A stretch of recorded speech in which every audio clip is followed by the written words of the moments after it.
So it wasn't but 2 weeks ago that we were kind of talking about 17 Cinderbrew Meadery being world first. That was timed. 18 Cinderbrew Meadery ended up getting posted a few days after that. And 18 to 19, the jump in Cinderbrew is one that is actually very difficult just due to the amount of gear that players have in conjunction with the timer being very strict in that dungeon. We did see Yesmen getting some HP reductions and Hobgoblins no longer dropping brew droplets as of yesterday. But even before that, 3 days ago, a team was actually able to down 19 Cinderbrew Meadery. And I started doing some research for this, and I assumed that they were actually going to be playing something very similar to what we saw from Streamer Zone, where they were, utilizing this flamethrower, doing these very large trash pulls in the IPA wing. And there was a lot of similarities that we saw in that previous run, but there were still some things that I think that you can actually kind of learn from this run that are very cool. In addition to that, the flamethrower has actually been kind of hot fixed to no longer be spammable as it once was. So you're not going to have your disc priest doing, 15 million DPS on a trash pack. Instead, you're going to kind of have to play some of those pulls straight up. And so we can kind of take a look at this team that involves Rare and XMD, and we can take a look from their Moonkin's POV as to how Cinderbrew Meadery 19 was timed. And right off the bat, it's fairly standard. There's actually not a lot that's really different in this dungeon, and things tend to be kind of samey in Cinderbrew Meadery because there's just like not that many trash packs that you can do differently than other runs. And that's kind of one of those things that Cinderbrew Meadery, and I kind of equate it to Stone Vault in a lot of areas where it's just going to be like the route you're going to play is the route that you're playing. In addition to that, the fact that they're playing a Frost Mage, let me move my camera so you guys can see the difference here. The fact that they're playing a Frost Mage in this dungeon is kind of interesting. I think that Arcane is going to be a vastly more popular spec into the future. And you see these pulls that they're doing on screen right here. This is the pull that you're going to have to do, especially if you want to time a key of this level, because the timer is going to be super tight. But this is where Frost, is a decent specialization, but this is where Arcane would be the best specialization in the game, having an insane amount of funnel damage, not just priority damage, but funnel damage, converting the AoE damage and converting the AoE of these mobs into very large amounts of single target damage. And so the fact that they're playing with the Frost Mage, I think is just kind of telling that, they are very skilled players.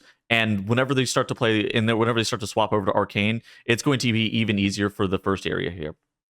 Now, Brewmaster Algier, this guy is menacing on this level. The fact that they're playing this composition actually helps them a lot. So they have access to tools such as Darkness, Anti-Magic Zone, Barrier, and Mass Barrier. And they're going to basically have to rotate through it. There's a couple of specializations here, the Moonkin and the Disc Priest, that are very, very scared whenever they're getting targeted by the Cinderbrew on the boss itself. And basically what's going on is, the Moonkin, oh my gosh, even the Moonkin right here, he's trying to dance in and out of the puddle to try to proc his Alkin Frenzy. And so they're trying to bring out all the stops for how they can do the most possible damage here. And at the same time, be as safe as possible by using those group externals. And so the Moonkin is getting picked 2 times in a row here, and he's making sure that he's pressing his Barkskin or pressing his Renewal to make sure that he's going to be topped. The DK can actually pre-AMS the Cinderbrews on him, and so that's something that he's going to be looking for. Okay, so Brewmaster goes down. Again, there's not a ton that's notable here. They're actually doing this first area in 3 trash pulls. This is fairly standard where it's like one large trash pull with Bloodlust, with double muscle, and then it's a little bit of a break trash pull with some of the Pyromancers and Chef Chewy, and then it's the other muscle that's in the room. That's, as a cooldown recovery pull using Chef Chewy like that, it makes a lot of sense. So then they immediately go off to the right-hand side. They're waiting for Rare's defensive cooldowns to come back up. That's why you kind of see him just like sitting here waiting for a second, because if he pulls this pack without any of his defensive cooldowns, he's just gonna like almost immediately flop. It can kind of happen in your Demon Hunter tank, especially if you're a little bit too fast in this area. So the reason that they're doing this first pack on the right side, and this isn't something that you saw with the Streamer Zone team, the reason that they do this first pack on the right side is because of lust timing. Lust timing is really weird in this dungeon, and you see right here that they are sated for 2 more minutes. And so once that sated comes up, they're trying to figure out where they want the lust. There's a couple of opportunities for lust timings here.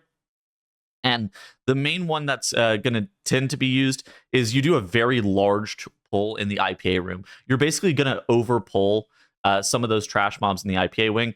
And that's why you're seeing the lust. And you're seeing that pull on the right side, allowing that lust to come up at an appropriate time. Because alternatively, especially with like a 6-ish minute first boss split, like 6 to 7 minutes first boss split, you'd rather just go to the Bank Buzzby room because the lust like lines up better than if you're going into IPA, because you're not going to be able to get the lust on IPA. IPA doesn't get pulled until like minute 13, so it's a little bit weird. So now we are actually in a very difficult part of the dungeon, and for this composition, being able to kill off the barrels the scientists drop, those brews, is very, very difficult. This composition does an okay job at it. Frost Mage does have decent damage. They can lance them, and the DK, he can press Death Coil on them to be able to get like decent damage. But I don't think that they're like any high damage specializations to these brews. It's not like they're playing with an enhancement shaman that can primal storm them. It's not like they're playing with like a havoc demon hunter that can just like dance on them and kill them off. They're playing some specs that have decent damage to them, but they're still deadly to the point where they're needing to target them each and every single time. So they kill off that trash pack, and then they do the pull to the side with the double hobgoblins where the scientist is caged, and they meld that off. This is fairly standard. I'm going to be honest, you're going to basically be required to qualify for even like a 17 timer-wise. You're going to have to be able to do that skip just because that double hobgoblin pull, timer efficiency-wise, terrible. And now our Bloodlust is back up, kind of like I was talking about earlier. And we have a very narrow window to be able to press it. We do end up grabbing a Hobgoblin into this pull, and this is so dangerous. I'm surprised that they actually grabbed the 4-pack from the this 4-pack right here and pulled it into this IPA room pull, just because of how many more scientists are in this, and you have to really worry about barrel management. And what you see right here that's super smart is that their range DPS, instead of playing out in the middle of the room, they're going to be able to bait the Hobgoblin to here every single time and be able to continue to just like cast on the mobs in its entirety and not really have to think about it. And then for their tank, for Rare, he knows where the brew droplets are going to spawn, and he knows where the Hobgoblin's going, so he can continue to just do damage around that point, and it just makes it more consistent for him as the tank. Now, you have to kill these brews off, and being able to get the brews killed off in a timely manner is by far the most important part of this. And look at the damage meter right here. Their DK is like popping off for like 35 million DPS here, and so you are really playing around this DK. He's getting power infusion. He's got his unholy transformation and his his unholy assault and his dark transformation, and so this pack is kind of on a timer. But that DK really enables that pull to go down in a manner of time of which no other spec in the game really can. That's why Bloodbeast ended up getting nerfed, because this spec is insane. And now you see there's some more trash that's in the boss room.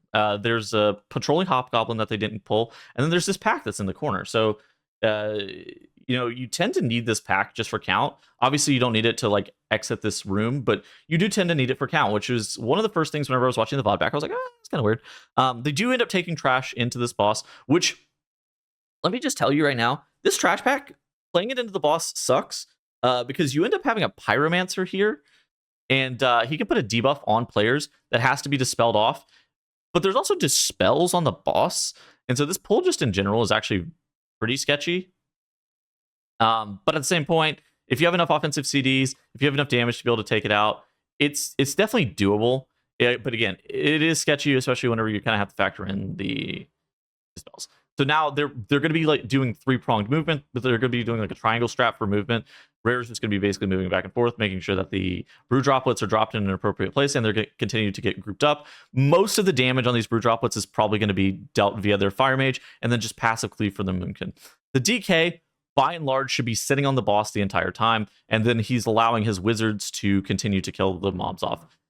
It's really nice whenever you have these brew droplets this close to the boss, because this means that the DK can contribute some damage with things like his Defile, or if he really needs to, he can go hit them. But they're stuck in the Frost Mage slow, which means that your tank is never actually worried that the brew droplets are going to contact the boss. And the Moonkin's doing a really good job of positioning himself near melee, where if we need to emergency Typhoon the pack, we totally can. Now, they get through IPA, and everything is looking fine. Again, we haven't seen that's anything that's that insane. Obviously, that IPA room Bloodlust is nasty. I would not recommend doing that unless you were trying to time like a 17 plus, just because that pull is just a little bit too difficult. But beyond that, it's not like that they've done anything new in this dungeon. Like I was kind of talking about earlier, there's only so much stuff that you can realistically do in Cinderbrew Meadery that's completely brand new. And so they continue on in the Bank Buzzby room. They actually go +1 pull in this area, which I think that there's a more aggressive strategy that they could have done here, but it's at the cost of tank survivability, and tank survivability in this area is challenging just as is. But it's one of those things that I think it makes sense for them to play this slower. I think that most groups end up playing this sequencing that this team is doing right here, so it's not that surprising. All right, so here's where it starts to get weird. So you see we're targeting these beelets that are off to the side. Let me actually open up 3chest.io so you can show you what's on here. So heading over to 3chest.io, there's a pack that's right here, and it contains beelets, and it can give you 10 count because these beelets are 1 count apiece. The problem is that there are 2 harvesters, a bee wrangler, and a purveyor that are in front of this pack, and if you pull the beelets, they'll pull the pack. Kind of. Now, the answer is always Mind Soothe. So there's a way that you can actually Mind Soothe the front couple mobs, and the harvesters, they're actually asleep, which is weird. So that means that they have lower stealth detect, or they have lower detection rate. You can see these Z's over their head, right? Which most people don't notice whenever you're looking at these mobs. I actually didn't even notice this until I started looking at this earlier today. They have these Z's over their head, which means that they have lower detection rate. And so by Mind Soothing these front mobs, these other harvesters having lower detection rate on pulling the pack, and the fact that the beelets will fly over these mobs, that allows you to be able to tag them from a specific angle and get 10 additional count for free. Whenever we saw the trash pack that was not done in the other boss room, in the IPA boss room that we saw off to the side, it's kind of one of those things that, okay, so now it's starting to make sense as to where they're going to be able to make up some of their count. They got 10 count more than most other runs, and so that's going to allow them to play 1 less pack. From here on out, they're basically going to be pulling some of these beelets into the boss based around when the DK can utilize them for a little bit bonus damage with things like his Defile and whatnot.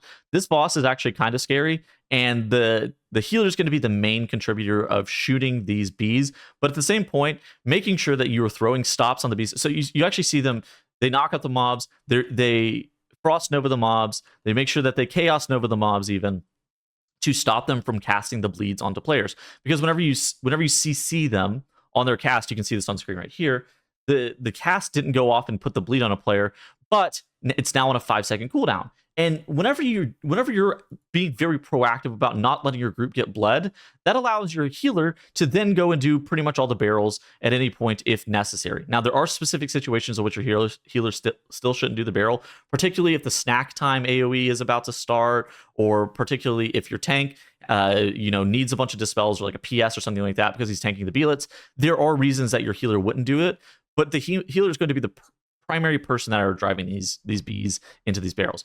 We do end up having one of our first deaths of the dungeon. I think it's the second death of the dungeon. Yeah. Just because those dots, if we take a couple of stacks of the dots ever, we're in a lot of trouble, which is why, again, we're being so proactive about making sure that we go and stun those bombs. If you guys were paying attention, you might have caught this. Look at Rare here. He's marked with the circle icon. He's running back into the IPA room. And at first I was like, dude, they're missing count. Like, what is even going on here? And this is kind of because the yes men do give some count, but they're not 6.5%. And that's when I realized that something was up. And you can kind of see the pack getting pulled here. That's from the IPA room. And I'm like, dude, wait, what? You can snap them up here? Like, so if you click the bees while you're in combat with mobs, right? So say you accidentally body pull a pack of beelets coming out of the bank room. If you click that bee, it drops combat on them. And you're like, okay. And so I'm just like trying to figure out like what the hell is Rare even doing here? And look at this right here. So the healer, he's standing on the ledge. He grips Rare, and then he casts Mind Control on a Pyromaniac, and then he grips that. And so here's the thing. This is a pull that they did right here into this into these yes men. And what it is a Pyromaniac, double taste tester, and a flavor scientist. And the Pyromaniac would evade the pack out and not come up, but by mind controlling it, and they're running a talent that allows them to grip a second time within 5 seconds after pressing their first grip, and running that talent, that allows you to grip that Pyromaniac a second time. Then, instead of the pack resetting, it snaps up. And this turns this pull from very inefficient killing off yes men and doing some weird shenanigans with MC and doing some MC juggling stuff, and that turns it into an actual trash pull that we're doing on top of these yes men. And it's very, very intelligent in terms of timer efficiency to be able to continue to do these with these other trash mobs. And it turns it, and I think that this is one of the biggest ways that they were actually able to time this key, is by just figuring out very smart ways to merge packs that other groups wouldn't be able to do it. And honestly, they also did it without sacrificing any safety. Like that pull that they did right there, I could reasonably see a team doing it in like a 15 to 16 to 17, and it not being any more deadly than just doing the yes men by themselves. Just because, again, it's a pyromaniac. Sure, you have to maybe kill off some barrels with the scientists and kick the taste testers, but it's no different than any other pull. Like, it's not really any different in that way. So that was how a world first 19 Cinderbrew Meadery was able to get timed. Of course, they kind of have to clutch up. They can't really have any deaths here. They do have like 4 minutes and 15 seconds, but they're going to have their bloodlust coming up here momentarily, and that's going to bring them home as the final boss, Goldie Baron Bottom, tends to be around a 3.5, 3-ish minute boss, especially whenever you have the lust up. And they finish this boss off in 3 minutes and a half, and they are 30 seconds under the timer, and truly a masterclass performance. And that's how world first Cinderbrew 19 was timed. If you kind of like this kind of content, make sure you like and subscribe. I've been streaming every day on Twitch, doing a Zero to Hero series on an Ellie Shaman. So if you're looking for that kind of stuff, come check that out as well. And I'll see you guys in the next video. Goodbye.